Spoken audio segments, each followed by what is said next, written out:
Kolesterol sering dihubungkan dengan resiko daripada serangan jantung maupun resiko daripada serangan stroke. Sebenarnya, kolesterol merupakan lemak yang berguna bagi tubuh. Namun, bila kadarnya berlebihan, itu memiliki resiko untuk tertumpuk di dalam pembuluh darah dan mengganggu aliran darah. Kolesterol diproduksi secara alamiah di organ hati, tetapi juga bisa ditemukan dalam makanan terutama yang berasal dari hewan seperti daging dan susu. Kolesterol diperlukan oleh tubuh kita untuk membentuk sejumlah hormon, untuk menghasilkan vitamin D dan membentuk sel-sel yang sehat. Meskipun kolesterol dibutuhkan, tetapi jumlahnya tetap tidak boleh terlalu tinggi. Nyeri di daerah tulang belakang, terutama di bagian kepala, sering sekali dihubungkan dengan gejala kolesterol. Padahal sebenarnya kolesterol yang tinggi itu tidak menimbulkan gejala. Bahkan banyak orang yang tidak sadar itu memiliki kadar kolesterol yang tinggi sampai timbul komplikasi ya, seperti serangan jantung sama stroke. Oleh sebab itu, penting untuk melakukan tes darah untuk mengetahui normal dan tidaknya kolesterol. Sebenarnya untuk orang dewasa disarankan tiap tahun untuk melakukan pemeriksaan kolesterol.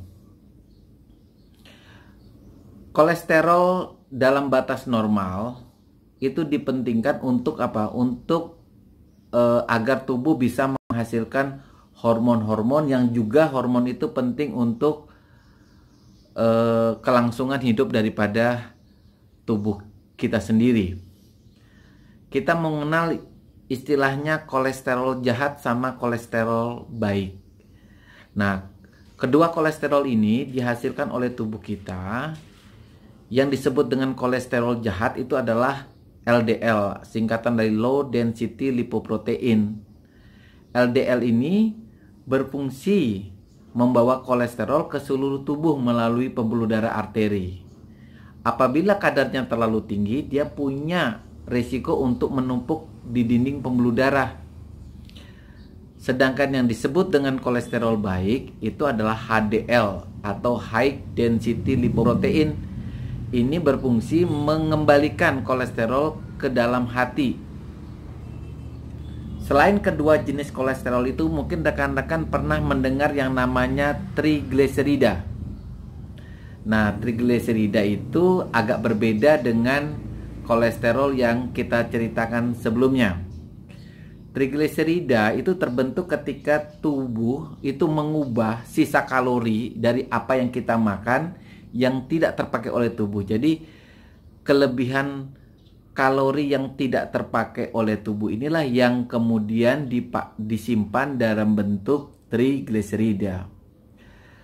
Kadar trigliserida yang tinggi itu juga meningkatkan risiko jantung dan stroke.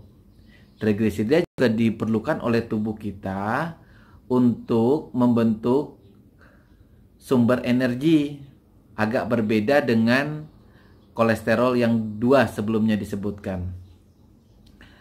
Nilai yang dibutuhkan dari kolesterol itu, misalnya kolesterol total itu jumlahnya jangan lebih dari 200 mg per dl.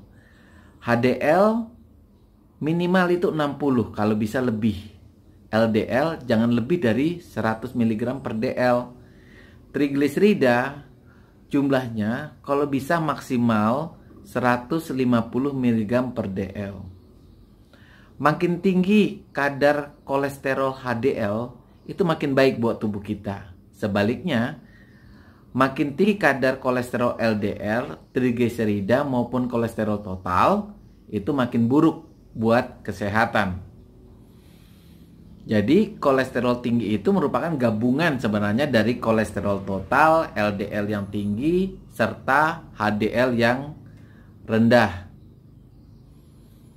Kelebihan kolesterol itu memiliki resiko, jadi bisa terjadinya penyumbatan daripada pembuluh darah arteri jantung, sehingga otot jantung mendapatkan sedikit nutrisi. Bisa terjadi serangan jantung ketika aliran darah ke jantung tersumbat total oleh tumpukan kolesterol. Stroke karena sumbatan kolesterol yang pembuluh darah arteri yang menuju ke otak.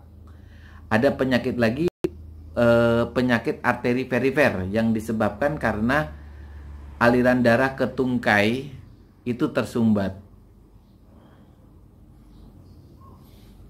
Adapun penyebab daripada kolesterol tinggi, pertama bisa saja disebabkan oleh gaya hidup yang tidak sehat atau penyakit yang diderita. Misalnya ya, penyakit orang mengalami yang namanya sindrom nefrotik. Itu biasanya terjadi peningkatan kolesterol, terutama trigliserida yang luar biasa.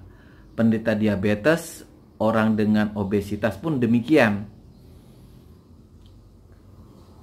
Keturunan, kolesterol tinggi dapat dipacu oleh perubahan mutasi daripada gen yang diturunkan dari kedua orang tuanya. Cara kita menurunkan kolesterol itu tentu pertama adalah mengubah gaya hidup ya, seperti olahraga. Olahraga yang bagaimana? Olahraga yang pokoknya dilakukan secara teratur. Itu dapat memacu kadar HDL kita dan mampu mencegah serangan jantung. Lakukanlah minimal 30 menit dalam sehari, seperti jogging, bersepeda, berenang, atau lakukan senam aerobik. Lakukan diet sehat. Pola makan yang sehat penting dilakukan untuk mempertahankan kadar kolesterol tetap normal. Hindari memasak makanan dengan cara digoreng. Alternatifnya dipanggang, direbus, atau dikukus. Memperbanyak konsumsi makanan tinggi serat seperti buah dan sayuran.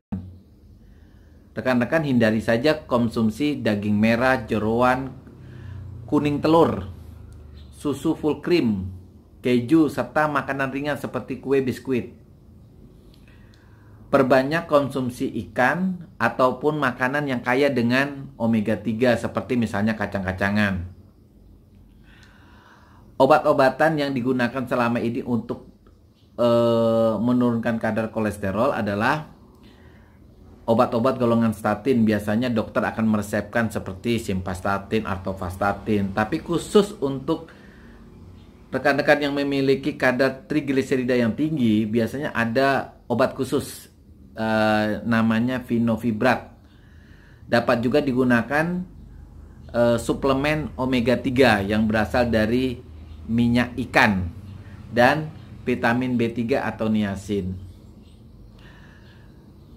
Cukup sekian rekan-rekan hari ini topik kita tentang apa itu kolesterol jahat dan apa itu kolesterol baik, dan bagaimana kita caranya meningkatkan kolesterol baik dan bagaimana caranya kita menurunkan yang disebut dengan kolesterol jahat. Terima kasih.